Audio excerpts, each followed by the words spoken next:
welcome back to one more card making video for this season. So this is all cards that we made actually at the end of June, due to the fact that I was on vacation for 3 weeks, and so we pushed our card making class a little bit at the end of June.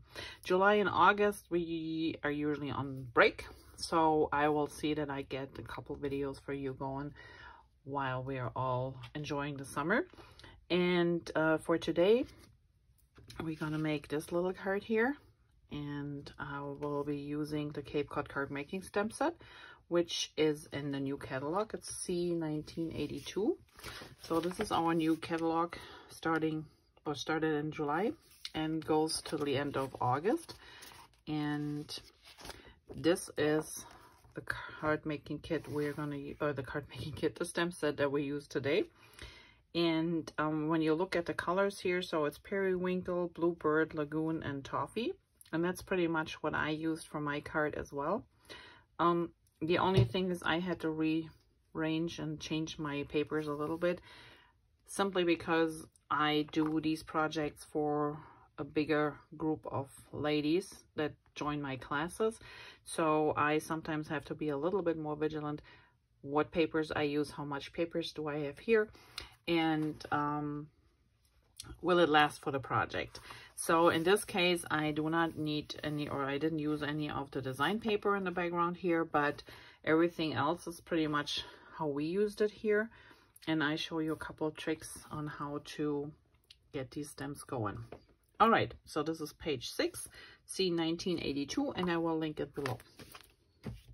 All right, so these stems are made to look like watercolor. And as you can see here, these are the stems, and they have different textures. And I don't know if you can see this here. For example, see this air bubble here underneath when I placed it back on the sheet here. I will see if can you see how there's air bubbles forming? So one thing that I have noticed when you're using this on your block, you have to be very careful when you put it on the block that you don't have air bubbles underneath, because they will show at the end. That is one thing. The other thing is you want to season these stems very well, because they have such a smooth surface in some areas, and then on the other areas are a little bit roughed up. To get all the oil and residues out of from production takes a while. So make sure you stamp them off quite a few times and practice on a piece of paper.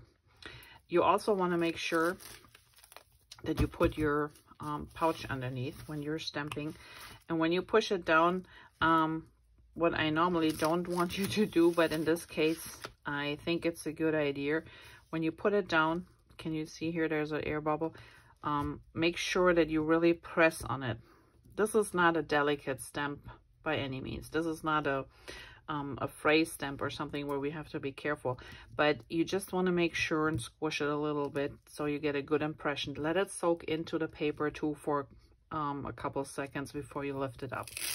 In the event that there is something that you miss, do not clean it.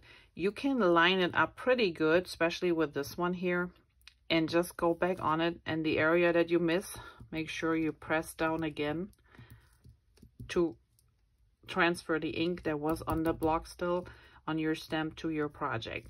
That way you don't have to re-ink or anything. So if you ever miss something with a stamp like this, just line it back up and press on the area that you missed, and it should be fine. All right, okay, so let's get going. And that's with many stamps. If you have issues that you can't transfer the ink properly, really ink them up, stamp it, ink them up, stamp it, do it multiple times. Sometimes they're so, I often use the cleaner too in between, clean it really good, start it over again. Sometimes there is just some oil residue on here that doesn't want to come off, and it takes a little bit longer, so just make sure. But the main thing is air bubbles. If you have air bubbles underneath here, that might also be an issue. So I always try to, when I have a big block, you know, lift it up and do it this way and see that I get it on without a bubble. Doesn't always work, but see, I start on one end and then just press it slowly down.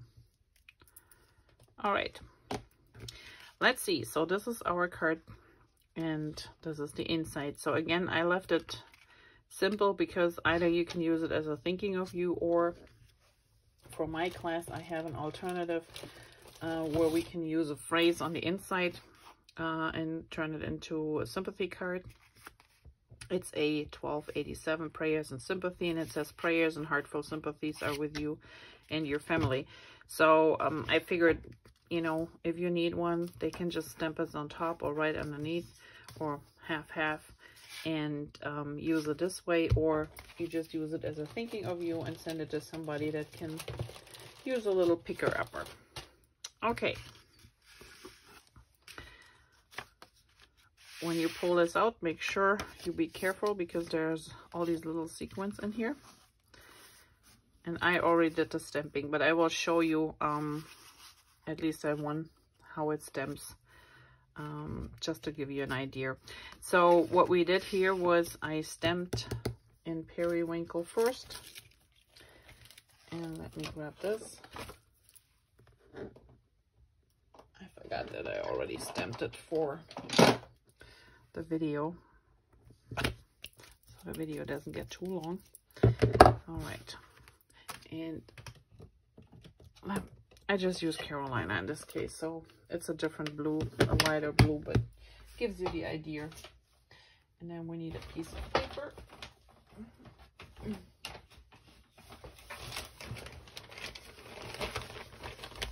Let's see, do I have a thick piece of, I'll just use this one here. All right. So you want to put your pouch underneath. You want to ink this up really well. And I really twisted and turned, and then I looked at my block, and sometimes you can see here that it's like purling off. So I'm really trying to work the ink on here. And it takes a few times to do that.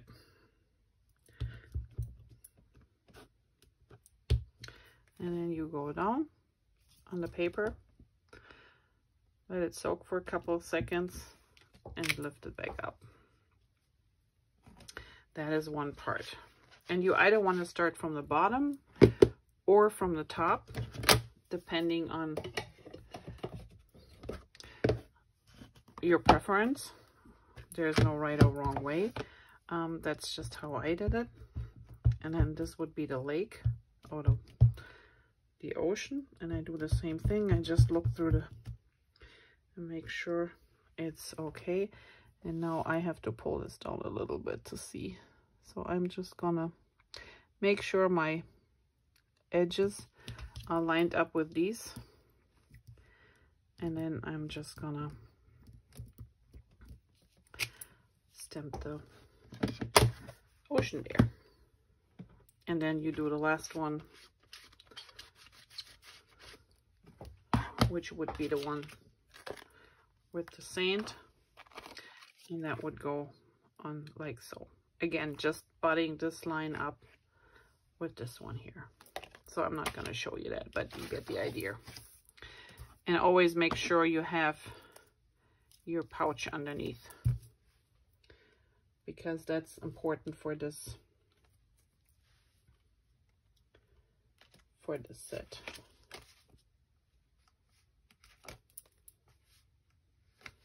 Okay.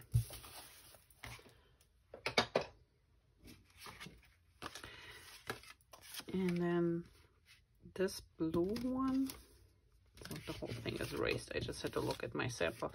So this one is centered here in the middle. Oh yeah. So after we have stamped that one, I stamped a little fence on here too with espresso ink, and then I used the Lagoon and these little green pieces. It's the grass that's also in the set. So here's the little fence and here's the little grass I used, and stamped this on top, right on top here. And the birds are also stamped in Periwinkle, so this is the same blue that we use for the sky. And I just stamped those in between here. And this one, the phrase is stamped with just simple black. All right.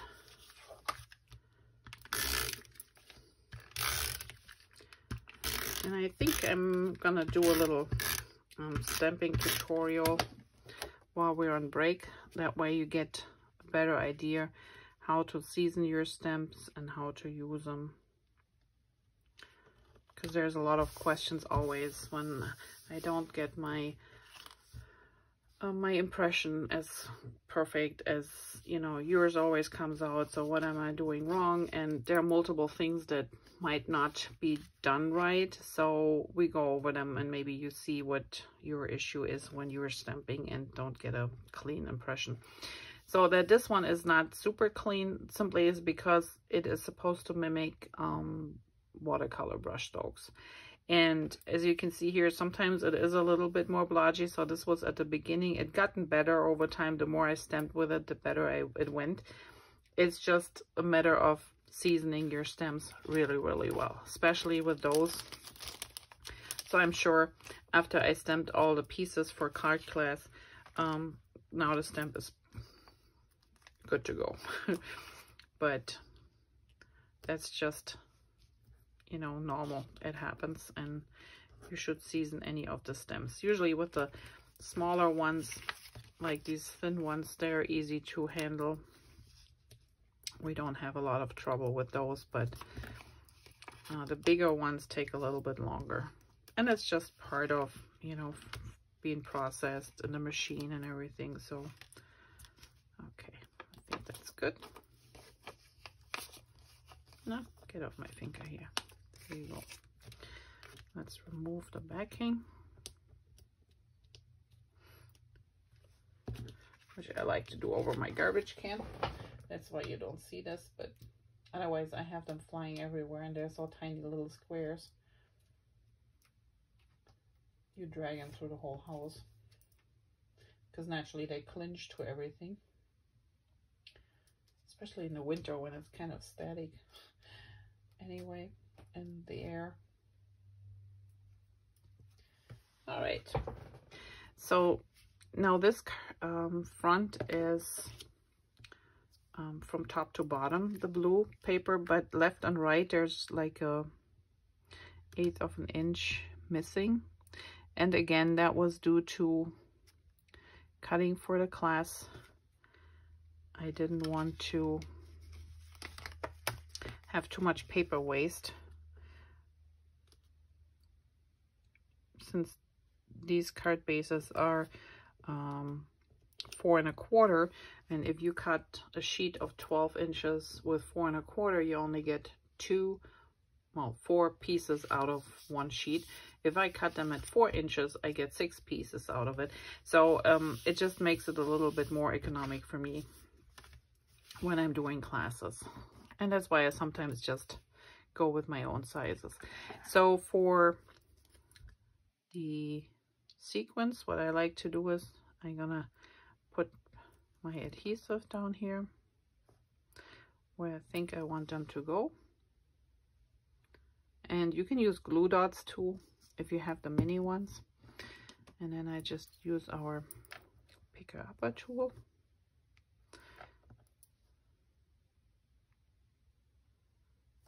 And put them on where they should go. And if you have not seen this tool here or never heard of it, so it's called a picker upper, and it actually comes this long. So I simply cut mine in half, so it's like 4 1/2 instead of 9 inches long. And then and I just use my X-Acto knife because the core here is like a waxy type of core, and to get a little tip I just use a regular pencil sharpener, sharpen the edges, made sure this is a little bit flat, so that way you can pick up little things like sequins, little pieces of paper. And I like to put my adhesive down first and then just leave them, so all I need sometimes is my fingernail to just push it off the waxy part if it doesn't come off. But they're super easy to use, and I just like them, especially for these little tiny things. All right, now for the inside, as you can see here, again, I just used my black pen, and I just did a couple birds like they are on the stamp here, and I do the same thing here. And they don't have to be perfect. And then I just went around with my black marker. And you can do swirls, you can do hearts, whatever you want to do, depending on if you already know where this card is going. But I stick with the theme of ocean and sea, and that is it. All right, so I hope you liked this little tutorial, and if you want to see more of those videos, please give me a thumbs up. That way I know you appreciate them and you would like to see more. And otherwise, I will see you back next week with another tutorial. Not quite sure yet what we're gonna do, but there will be something. All right, have a great day and see you next week. Bye-bye.